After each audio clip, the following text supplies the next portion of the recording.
नमस्ते, कैसे हैं आप सभी। मेरा नाम दीपशिखा ठाकुर है और दीपशिखा कॉमर्स में आप सभी का स्वागत है। तो आज हम पढ़ने वाले हैं गुडविल, जिसमें हम ऑलरेडी देख चुके हैं कि कैसे हम गुडविल को जनरेट करते हैं, ख्याति को बनाते हैं, एक अच्छा नाम प्रतिष्ठा हम यहाँ पे जनरेट कर रहे होते हैं। ख्याति जो गुडविल होती है वो एक बहुत बड़ा हमारा एसेट्स होता है बिजनेस के लिए। अगर गुडविल है तो बिजनेस है, अगर गुडविल नहीं तो बिजनेस कुछ भी नहीं। इसका हम वैल्यूएशन करते हैं बहुत बड़े अमाउंट में पैसों के तौर पे, क्योंकि जो हमारा गुडविल है वो हमारे नेट प्रॉफिट को और ऊपर बढ़ाता है और सुपर प्रॉफिट बना देता है। एक बिजनेस को लार्ज लेवल पे स्केल करने का सबसे बड़ा किसका योगदान होता है? गुडविल का। आज हम देखेंगे कि इसका हम वैल्यूएशन कैसे करते हैं। एक कंपनी में अगर कोई बिजनेस चल रही है तो कैसे हम छटाई करेंगे कि आखिर कितना अमाउंट उसका नेट प्रॉफिट है और कितना अमाउंट उसको गुडविल की वजह से यहाँ पे जनरेट हो रहा है, इसका हम कैलकुलेशन करने वाले हैं। तो हम पढ़ेंगे यहाँ पे आज वैल्यूएशन ऑफ गुडविल।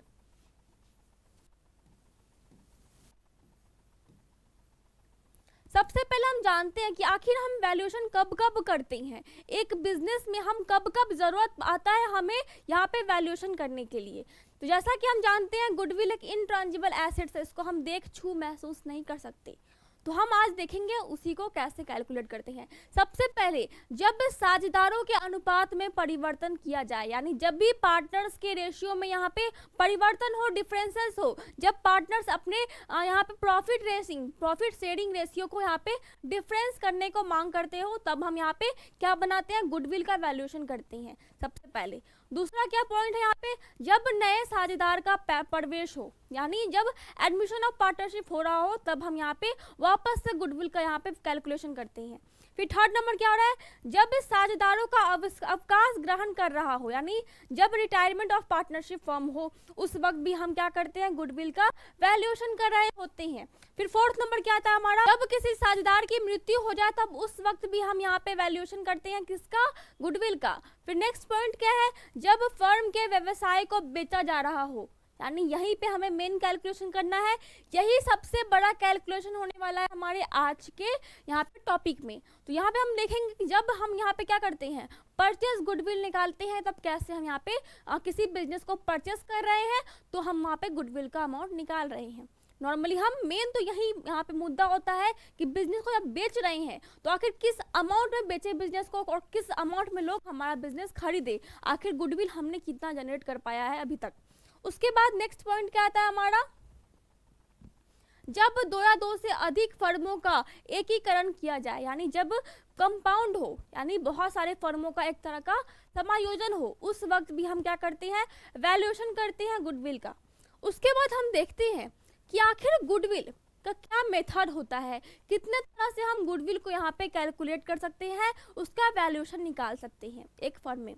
तो जैसा कि हम जानते हैं जो एक गुडविल होता है हमारा, उसमें क्या होता है?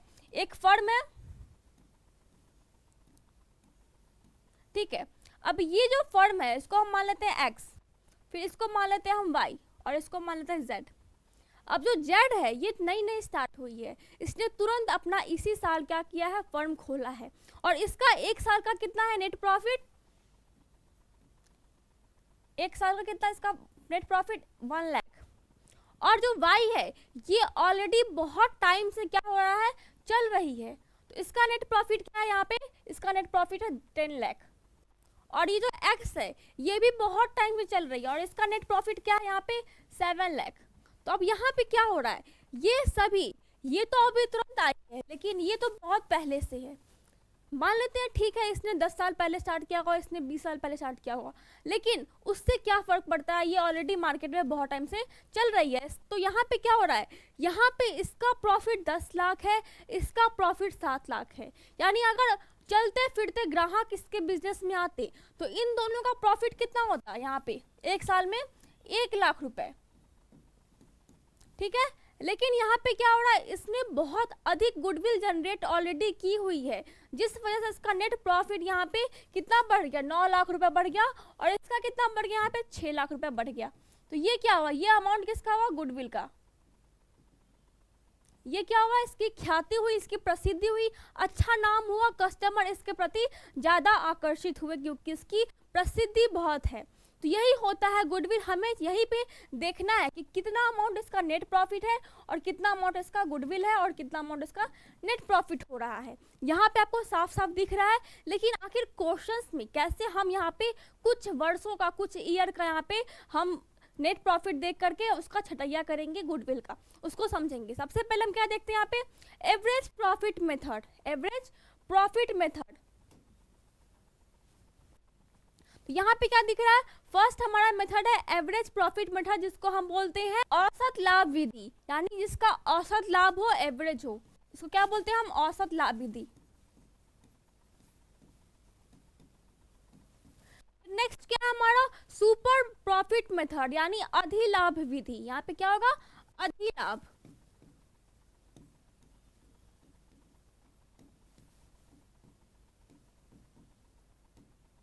फिर उसके बाद आता हमारा कैपिटलाइजेशन मेथड, यानी पूंजीकरण। तो हम कैसे यहाँ पे, अब फर्स्ट क्या देखेंगे, average profit, super profit method और कैपिटलाइजेशन मेथड, ये दोनों हम बाद में देखेंगे। सबसे पहले हम चलते हैं इसकी तरफ कि आखिर एवरेज प्रॉफिट हम कैसे निकालें कुछ वर्षों के यहाँ पे ईयर के नेट प्रॉफिट को देख करके। जैसा कि हम जानते हैं एवरेज प्रॉफिट मेथड यानी यहाँ पे क्या, इसका औसत लाभ विधि। तो इसमें हमें देखने को मिला, इसमें दो टाइप के क्या होते हैं, हमें मिलेंगे दो टाइप के यहाँ पे कैलकुलेशन, दो टाइप के मेथड इसके अंदर भी आते हैं, जिसमें हमारा पहला क्या आता है यहाँ पे, सिंपल एवरेज, और दूसरा क्या होता है हमारा यहाँ पे, weighted average.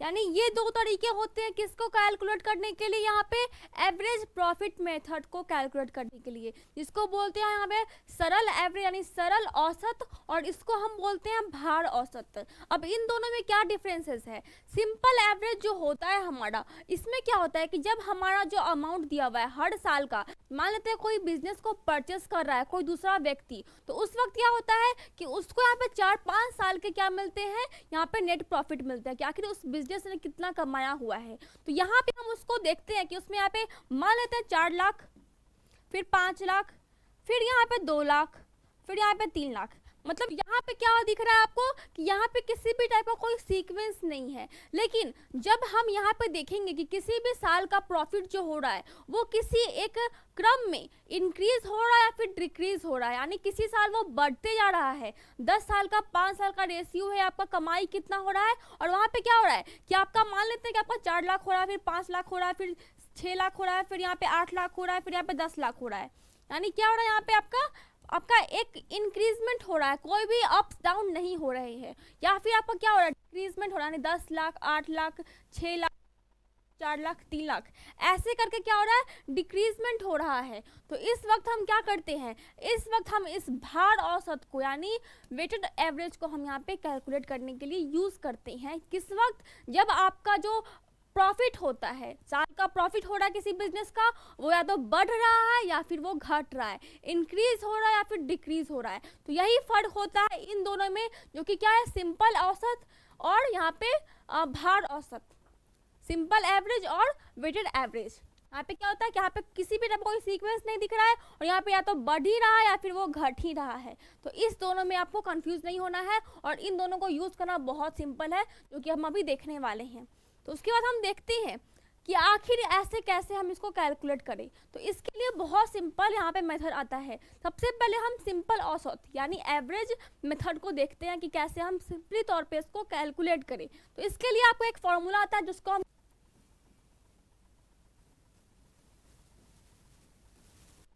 Average profit equal to, इसको हम एवरेज प्रॉफिट या फिर एनुअल प्रॉफिट भी लिख सकते हैं। उसके बाद क्या है फॉर्मूला यहाँ पे, टोटल प्रॉफिट,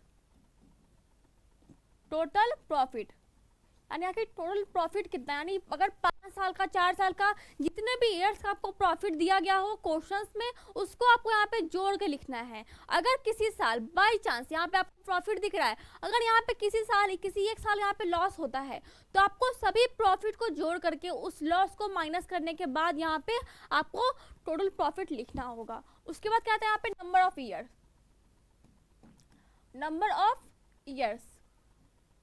ये आपको बुक में भी मिलेगा। उसके बाद क्या आता है, उसके बाद हम इसको कैसे गुडविल यहाँ पे निकाले, कैसे गुडविल का फॉर्मूला होता है, तो उसको हम क्या करते हैं, गुडविल निकालेंगे, क्या करते हैं,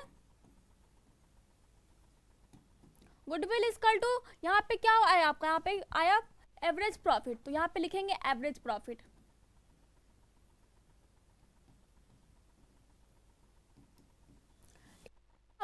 number of the year purchase, आखिर आपको अमाउंट तो दिया हुआ है कि कितने नंबर आपके प्रॉफिट है कितने साल के, लेकिन कितने साल में आपने क्या किया, परचेस किए हैं अपने बिजनेस को, तो यहाँ पे क्या होगा, नंबर ऑफ ईयर्स परचेस। तो इसी फॉर्मूला को बेस बना के हम कैलकुलेट करेंगे हमारे गुडविल को, वैल्यूएशन निकालेंगे हम गुडविल का, और हम हटाया करेंगे कि कैसे हमारा कौन सा अमाउंट गुडविल का है, कौन सा अमाउंट हमारा नेट प्रॉफिट का है। अब हम आते हैं इस क्वेश्चन की तरफ, क्या कि इस क्वेश्चन में क्या दिया हुआ है, यहाँ आपको 5 साल का यहाँ पे प्रॉफिट दिया हुआ है, प्रॉफिट का अमाउंट दिया गया है, तो यहाँ पे क्या है 2014, 15, 16, 17, 18, 5 साल का अमाउंट दिया हुआ है प्रॉफिट का। अब हम इसको जोड़ देते हैं, सबसे पहले क्या करते हैं, इसको निकालते हैं, क्या कि हमारा प्रोडक्ट कितना निकलेगा, इसको हम जोड़ते हैं, कितना होगा हमारा,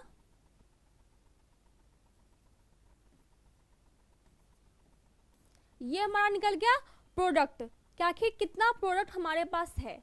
उसके बाद हम क्या करते हैं, इसको हम क्या करेंगे, एवरेज प्रॉफिट निकाल रहे हैं, इसको हम इसको डालेंगे इस अमाउंट को, नंबर कितना है 1 2 3 4 5, 5 साल का यहाँ पे हमारा दिया हुआ है अमाउंट, तो हम 5 साल डालेंगे, क्योंकि कितना है नंबर ऑफ ईयर्स, कितना नंबर है सालों का, तो हम इसको यहाँ पे कैलकुलेट करेंगे, कितना अमाउंट आएगा,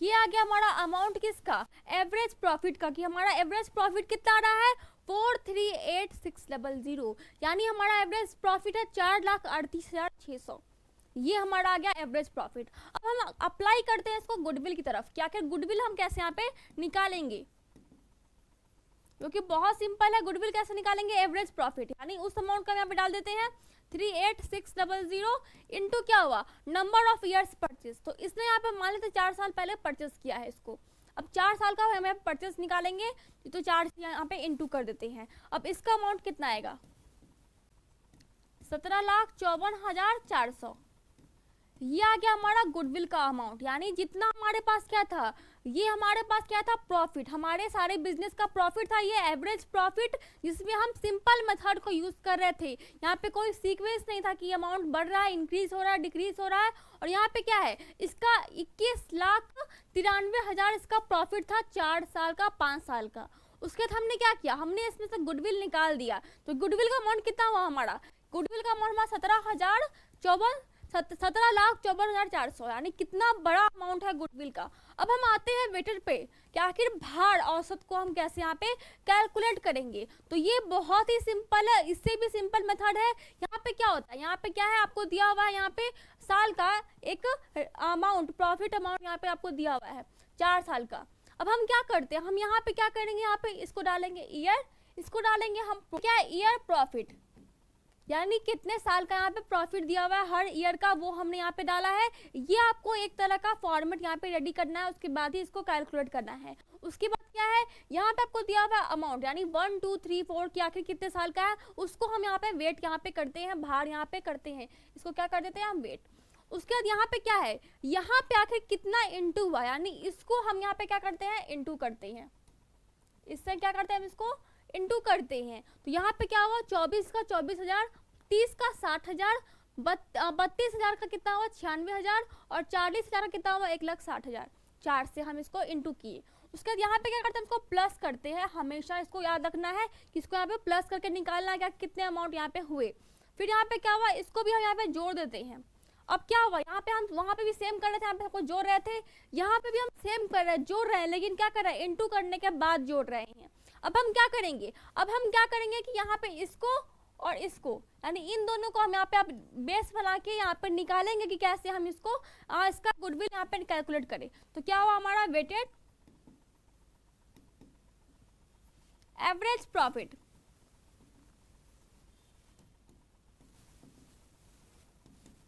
इसका total of product of profit, और यहां पे क्या होगा, टोटल वेट।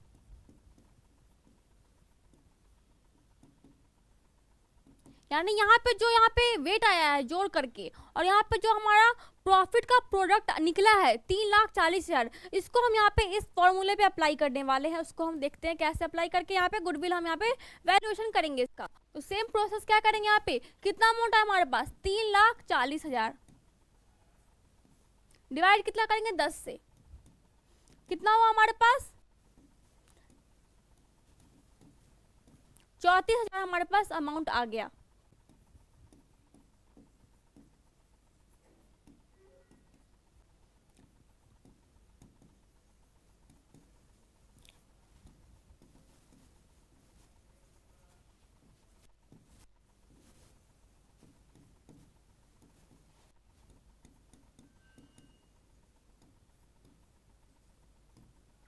यानी सेम हम करेंगे weighted average profit into number of year purchase. यहाँ पे कितना आ रहा है हमारा आ रहा है यहाँ पे गुडविल वेटेड का 34,000 into number of year purchase, यानी कितना नंबर हमने परचेज किया है, कितना नंबर यहाँ पे आएगा। तो यहाँ पे क्वेश्चन में दिया हुआ था 5 साल का हमें ईयर परचेज दिया हुआ है, तो उससे हम यहाँ पे कैलकुलेट करना है। तो हमें क्या करेंगे 5 साल इंटू कितना हुआ 1,70,000। तो कितना सिंपल है इसको कैलकुलेट करना, गुडविल को अलग करना। ये है हमारा एवरेज प्रॉफिट मेथड, यानी औसत लाभ विधि, जिसमें दो तरीके हैं। पहला है हमारा सिंपल यहाँ पे एवरेज, और दूसरा क्या हमारा वेटेड एवरेज मेथड। उसके बाद हमें क्या करना है, ये हमारा एवरेज है जिसमें सेम प्रोसेस है, बस यहाँ पे क्या आ रहा है product into product of profit आ रहा है और टोटल वेटेड आ रहा है। यानी कब, जब हम यहाँ पे क्या कर रहे हैं, साल का कोई डिक्रीजमेंट हो रहा है, इंक्रीजमेंट हो रहा है, किसी तरह का पैटर्न यूज हो रहा है। जब कोई पैटर्न नहीं है, कभी भी कुछ भी यहाँ पे अमाउंट आ रहा है, कुछ भी यहाँ पे बिजनेस का प्रॉफिट हो रहा है, उस वक्त हमें सिंपल सा वही यहाँ पे फॉर्मूला अप्लाई करना है, जो कि बहुत सिंपल है, और सिर्फ ऐसे ही गुडविल का वैल्यूएशन निकालना है, वैल्यू निकाल देना है गुडविल का। तो यही है इस गुडविल के चैप्टर में, जो कि बहुत सिंपल है, इसके अलावा और कुछ भी नहीं है। उसके बाद आपको ध्यान में रखना कि कब कब आखिर हमें यहाँ पे बनाना है गुडविल, और कब कब हमें कैलकुलेट करना होता है गुडविल को। तो इन बातों पे भी आप ध्यान रखेंगे कि कब हमें गुडविल को कैलकुलेट करना है। ये बहुत इंपॉर्टेंट टॉपिक होता है किसी भी क्वेश्चंस को आने का एग्जाम में। तो इन सभी बातों पे आप ध्यान कीजिए और गुडविल को प्रैक्टिस करते रहिए। कल हम देखते हैं सुपर प्रॉफिट के बारे में और जो हमारा कैपिटलाइजेशन मेथड होता है उसको। तो आज के लिए बस इतना ही। Thank you.